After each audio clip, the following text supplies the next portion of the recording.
Hi. Good morning. Welcome to amusing stuff online study circle. So, మనము రీసెంట్‌గా modern India and ఏపీకి సంబంధించినటువంటి top 500 MCQ సీరీస్‌ని start చేసుకుంటామని చెప్పడం జరిగింది. సో, నిన్న కొంత డిలేతో ఈ రోజున ఫస్ట్ క్లాస్‌ని స్టార్ట్ చేసుకోబోతున్నాము. అందులో మన ఫస్ట్ వీడియో వచ్చేసి APPSC junior assistant modern history 500 series 1 అండి. దీంట్లో మనం ఇండియాకి సంబంధించి డిస్కస్ చేసుకుంటాము. అలాగే మధ్య మధ్యలో ఏపీకి సంబంధించినటువంటి నేషనల్ మూవ్‌మెంటు అండ్ ఆంధ్ర ఉద్యమము, తర్వాత ప్రముఖ ఆంధ్ర నాయకులు వీటి గురించి కూడా మనం డిస్కస్ చేసుకుంటాము. సో, క్లాస్‌లోకెళ్ళే ముందు చిన్న అనౌన్స్‌మెంటు. మీ అందరికీ కూడా తెలుసు. నిన్ననే మనము amusing stuff online study circle ద్వారా షెడ్యూల్‌ని ప్రకటించుకోవడం జరిగింది. ఏ రోజున ఎగ్జాము ప్రిలిమినరీ ఉంటుందో తెలియని సందర్భంలో, ఒక రోజున మనం ఎగ్జామ్ డేట్‌గా అనుకోని ముందుకు వెళ్తే బావుంటుందనేది మన యొక్క ఉద్దేశ్యము. సో, ఏప్రిల్ లోపలికి మన సిలబస్ పూర్తయ్యేలాగా మన షెడ్యూల్ రూపొందించడం జరిగింది. ప్రతి చాప్టరు, ప్రతి సబ్జెక్ట్‌లోని ప్రతి చాప్టరు కవర్ అయ్యే విధంగా మన షెడ్యూల్‌ని రూపొందించడం జరిగింది. సో, దీనికి సంబంధించి మన టెస్ట్ సీరీస్ అనేది కూడా ఆల్రెడీ స్టార్ట్ అయ్యుంది కాబట్టి, మీరు టెస్ట్ సీరీస్‌లో జాయిన్ అయితే మీకు ఖచ్చితంగా మార్చ్ ఎండింగ్ నాటికి సిలబస్ మొత్తం కంప్లీట్ అయ్యే విధంగా మనదొక ఒక ఫార్మ్‌లో ఎళ్తది. ఒక టైమ్ టేబుల్ లాగా.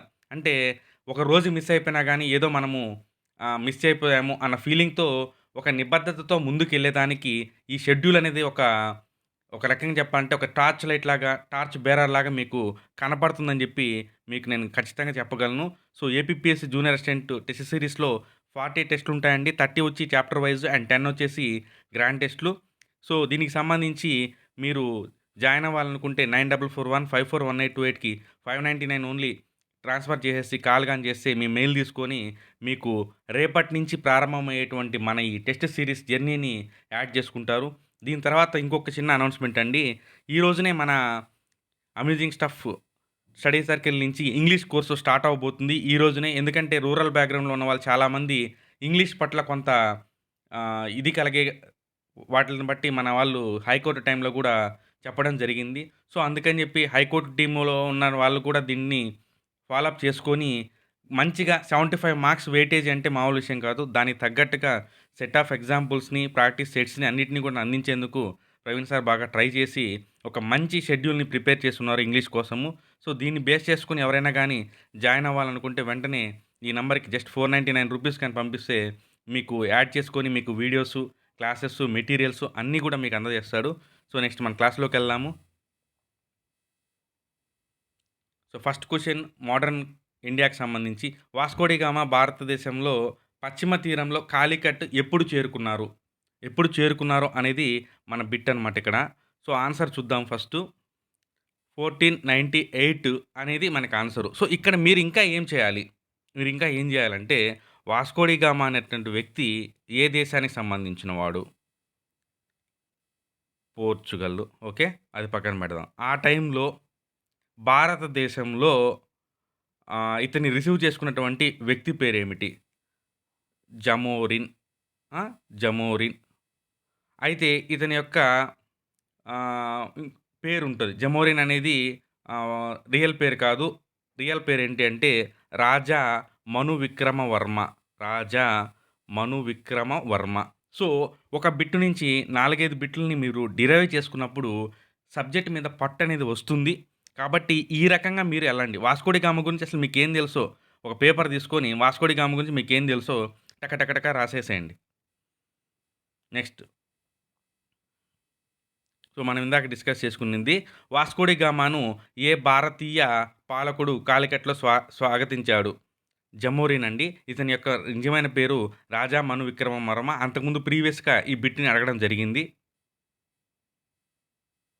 నెక్స్ట్ భారతదేశపు మొట్టమొదటి పోర్చుగీస్ గవర్నర్ ఎవరు? భారతదేశపు మొట్టమొదటి పోర్చుగీస్ గవర్నర్ ఎవరు? సో, ఇది అల్మిడా అండి. FD Almeida. క్లైవ్ వచ్చేసి మనకి బ్రిటిష్ వాళ్ళు. మింటో, మన్రో వీళ్ళందరూ గూడా బ్రిటిష్ వాళ్ళు. సో, రాబర్ట్ క్లైవ్ ఏం జేశాడు? దాని గురించి మీకు తెలిసిన 4 పాయింట్లు జెప్పండి. రాబర్ట్ క్లైవ్ బెంగాల్ గవర్నర్ జనరల్‌గా మనకి ఫస్ట్ ఉన్నటువంటి వ్యక్తి.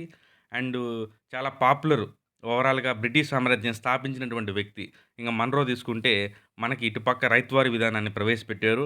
ఇంక మింటోని తీసుకుంటే 1909 సవరణలు ఏదైతే సంస్కరణలున్నాయో వాటిలిని తీసుకొనొచ్చాడు. అట్లా మీరు ప్రతి సబ్జెక్ట్‌లో ప్రతి బిట్ దగ్గర, ప్రతి ఆప్షన్ దగ్గర ఏదో ఒకటి రాయగలిగే స్టేజ్‌కి గాని వెళ్లారంటే, మీకు ఆబ్జెక్టివ్ ఎగ్జామ్స్‌లో మంచి పట్టు దొరుకుతుంది. కాబట్టి ఆ రకంగా ప్రాక్టీస్ చేసేదానికి అవకాశాలను చూడండి.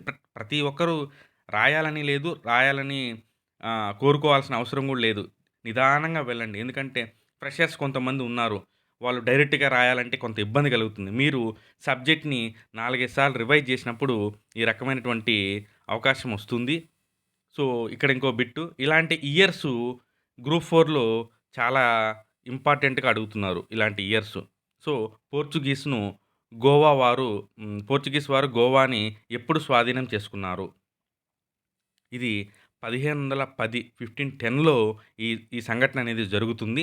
చాలా ఇంపార్టెంట్ ఎగ్జామ్ పాయింట్ ఆఫ్ వ్యూలో. తర్వాత కెప్టెన్ హాకిన్స్ ట్రేడింగ్ అనుమతి కోసం ఏ కోర్టుకు పంపబడ్డాడు? అసలు ఎవరు ఈ కెప్టెన్ హాకిన్స్? ఇతడు బ్రిటిష్ ఈస్ట్ ఇండియా కంపెనీకి సంబంధించినటువంటి వ్యక్తి. బ్రిటిష్ ఈస్ట్ ఇండియా సంబంధించినటువంటి ఒక వ్యక్తి. సో, ఇతను ట్రేడ్ యొక్క అనుమతి కోసము ఎవరి దగ్గరికి వెళ్లారు అంటే, జహంగీర్ దగ్గరికి వెళ్ళడం జరిగింది. జహంగీర్ దగ్గర అతనికి ఏం జరిగింది? అంటే అతను ట్రేడ్‌కి అనుమతి పొందాడా? లేదా? అనేది కూడా మీరు పరిశీలించాలి. దాన్ని బట్టి మీకు చాలా క్లారిటీ అనేదొస్తుంది. ఇప్పుడు ఆ క్లారిటీ గురించి నేను చెప్తాను చూడండి. బిట్ ఏంటంటే, బ్రిటిష్ ఈస్ట్ ఇండియా కంపెనీ ఏ సంవత్సరంలో స్థావరాన్ని ఏర్పరచుకునింది? ఇక్కడ బిట్ ఏ విధంగా అడిగారంటే, ఏ సంవత్సరంలో తన స్థావరాన్ని ఏర్పరచుకునింది అని అడిగారు. అంటే మనకి 1608లో సూరత్‌కి ఎళ్తాడు. 1608లో వీళ్ళు సూరత్‌కి ఎళ్తారు. బట్ అక్కడ వాళ్ళకి ట్రేడ్‌కి సంబంధించినటువంటి ఏ అనుమతి అనేది కూడా రాదు. ఫ్యాక్టరీ ఎస్టాబ్లిష్‌మెంట్‌కి రాదు. అయితే స్థావరాన్ని ఏర్పాటు చేసుకునింది 1611లో మచిలీపట్నంలో. మచిలీపట్నంలో. ఈ మచిలీపట్నంలో వీళ్ళు ఫస్ట్ స్థావరాన్ని ఏర్పాటు చేసుకోవడం ద్వారా భారతదేశంలో బ్రిటిష్ వారి యొక్క తొలి స్థావరంగా మన మచిలీపట్నమే ఉంటుంది. కానీ కొన్ని చోట్ల సూరత్ అంటారు. బట్ అక్కడికెళ్తారు బట్ ఎస్టాబ్లిష్‌మెంట్‌కి మాత్రము అనుమతి అనేది రాదు. అది గుర్తుపెట్టుకోవాలి. నెక్స్ట్ క్రింది వానిలో భారతదేశానికొచ్చిన మొట్టమొదటి యూరోపియన్స్ ఎవరు? మీకు ఆల్రెడీ మన ఈ ఛానెల్‌లో నేను అనేక సందర్భాలు చెప్పడం జరిగింది. కోడ్ గూడా ఉంది. బీడీఎఫ్ అండి. అంటే దాని అర్థమేంది? ఫస్టొచ్చింది పోర్చుగీస్ వారు. వారి తర్వాతొచ్చిందెవరు? డచ్ వారు. వారి తర్వాతొచ్చిందెవరు? బ్రిటిష్ వారు. వారి తర్వాతొచ్చిందెవరు? డేన్స్ వారు. ఫ్రెంచ్ వారు ఐదవ వారు. సో, ఫ్రెంచ్ వాళ్ళు తొందరగా వచ్చి లేట్‌గా వచ్చి తొందరగా పోయారని చెప్పుకుంటారు. అదే కాకుండా పోర్చుగీస్ వాళ్ళనైతే చాలా ఏమంటారు తొందరగా వచ్చి లేట్‌గా వెళ్ళినట్టుగా వాళ్ళని చెప్పుకుంటారు. సో, ఈ కోడ్ గుర్తుపెట్టుకోండి. PDBDF Portugal, Dutch, British, Danes and France. ఏదో ఒక సమయంలో మనకి అవసరం పడుతుంది. సో, నెక్స్టొచ్చేసి ఈ క్రింది వాటిలో ఎవరు బ్లూ వాటర్ పాలిసీతో అనుసంధానించబడి ఉన్నారు? అంటే దాన్ని ఇంప్లిమెంటేషన్ చేసినటువంటి వ్యక్తి ఎవరు అంటే ఫ్రాన్సిస్ డి అల్మీడా. సో, వీళ్ళే నో నీటి విధానము, బ్లూ వాటర్ పాలిసీ, నీలి నీటి విధానం అని కూడా తెలుగులో అంటారు. నెక్స్ట్ ఈ క్రింది వానిలో కలకత్తా స్థాపకుడు ఎవరు? సో, ఇక్కడ మీకు బిట్‌ని ఎలా తీసుకెళ్లాలో చెప్తాను మీకు. సో, ముందైతే దీనికి ఆన్సర్ చూద్దాము. దీనికి జాబ్ చార్నాక్. అయితే ఈ సందర్భంగా మీరు చేయాల్సిన పనులేందంటే, మనకి టాప్ 2 ఉన్నాయి. ఒకటేందంటే చెన్నై ఒకటి, తర్వాత బొంబాయి ఒకటి. కలకత్తాతో పాటు. సో, మీరేం జేయాలంటే, ఒక చోట రాసుకోవాలి. కలకత్తా, చెన్నై, బొంబాయి రాసి, ఫస్ట్ చెన్నైలో ప్రెసిడెన్సీ ఎప్పుడు ఏర్పడింది, బొంబాయిలో ప్రెసిడెన్సీ ఎప్పుడు ఏర్పడింది, కలకత్తాలో ఎప్పుడు ఏర్పడిందో ఇయర్స్ ఉంటే రాసుకోండి. తర్వాత స్థాపకులు ఎవరు? బొంబాయికైతే ఎవరు? చెన్నైకైతే ఎవరు? కలకత్తాకైతే ఎవరో రాసుకోండి. దాని తర్వాత మీకు అక్కడ పాయింట్సు కలకత్తా అనేది ఒక 4, 5 ప్రాంతాలు కలయికతో ఏర్పాటయింది. ఆ ప్రాంతాలేంటి? ఇవన్నీ గూడా మీరొకసారి రాసుకోగలిగితే, మీకు అంతటితో ఆ సబ్జెక్ట్ మీద, ఆ చాప్టర్ మీద సంపూర్ణ పట్టనేదొస్తుంది. తర్వాత భారతదేశంలో ఈస్ట్ ఇండియా కంపెనీ యొక్క విజయ రహస్యం ఏమిటి?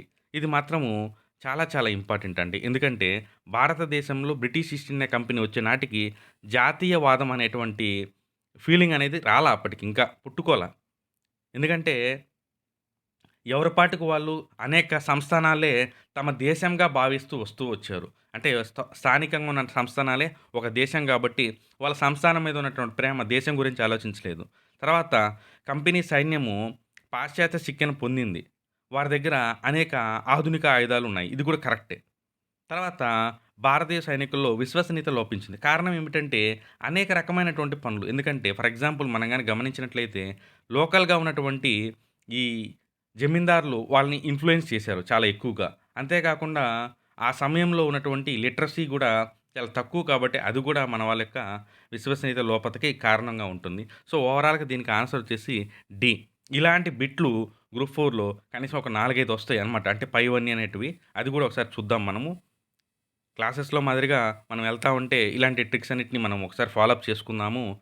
బ్రిటిష్ పాలనలో భారతదేశంలో ఏ ప్రాంతం నల్లమందు ఉత్పత్తికి ప్రసిద్ధిగాంచింది? మోస్ట్ వాంటెడ్ బిట్ అండి ఇది మాత్రము. ఇది బీహార్‌లో ప్రసిద్ధి చెందింది. బీహార్‌లో ఇది ప్రసిద్ధి చెందింది. ఈ క్రింది వారిలో భూభాగాలను స్వాధీనం చేసుకునే ఉద్దేశ్యంతో భారతీయ యువరాజులు వారసత్వ గొడవల్లో పాల్గొనే విధానాన్ని ప్రారంభించినటువంటి మొట్టమొదటి యూరోపియన్ ఎవరు? మనకిది డూప్లెక్స్‌తో స్టార్ట్ అవుతుందండి. ఈ డూప్లెక్సు ఈ విధమైనటువంటి వారసత్వ గొడవల్లో ఇన్వాల్వ్ అయ్యేదాన్ని తీసుకొనొచ్చాడు. దాని తర్వాత చాలా చాలా పీక్స్‌లోకి ఎళ్ళింది. మీ అందరికీ తెలుసు. డలహౌసీ అవలంబించిన విధానాలు ఇయన్నీ కూడా మీకు తెలుసు. సో, వాటి గురించి ఒకసారి చూడండి. ఈ బిట్ సందర్భంగా. నెక్స్ట్ సిరాజుద్దౌలా లార్డ్ క్లైవ్ చేతిలో ఏ యుద్ధంలో ఓడిపోయాడు? ఎందుకంటే మనకి భారతదేశ ఆక్రమణ అనేది ప్లాసీ యుద్ధంతోనే మనకి స్టార్ట్ అవుతుంది. ఆ ప్లాసీ యుద్ధం ద్వారానే భారతదేశంలో ఉన్నటువంటి రాజులు కొంత వీకు. వీళ్ళని మనం అటాక్ చేసుకోవచ్చని జెప్పి ప్లాసీ యుద్ధంతో అర్థమవుతుంది. దాని తర్వాత బక్సార్ యుద్ధం ఏదైతే ఉందో మనకి 1764లో జరుగుతుంది ఈ యుద్ధము. ఈ యుద్ధం ద్వారా భారతదేశంలో బ్రిటిష్ వారి యొక్క అధికారం అనేది చాలా గట్టిగా స్థాపించడం జరిగింది. సో, చాలా ఇంపార్టెంట్ ఫస్ట్ వచ్చి వార్స్ మాత్రము. నెక్స్ట్ ఈ క్రింది వాళ్ళలో ఎవరు తన రాజధానిని ముర్షిదాబాద్ నుండి మాంగేర్‌కి మార్చడం జరిగింది. మీర్ కాసిం. ఈ ఉదంతం మొత్తము మీరు ఖచ్చితంగా చదివి తీరాల్సిందే.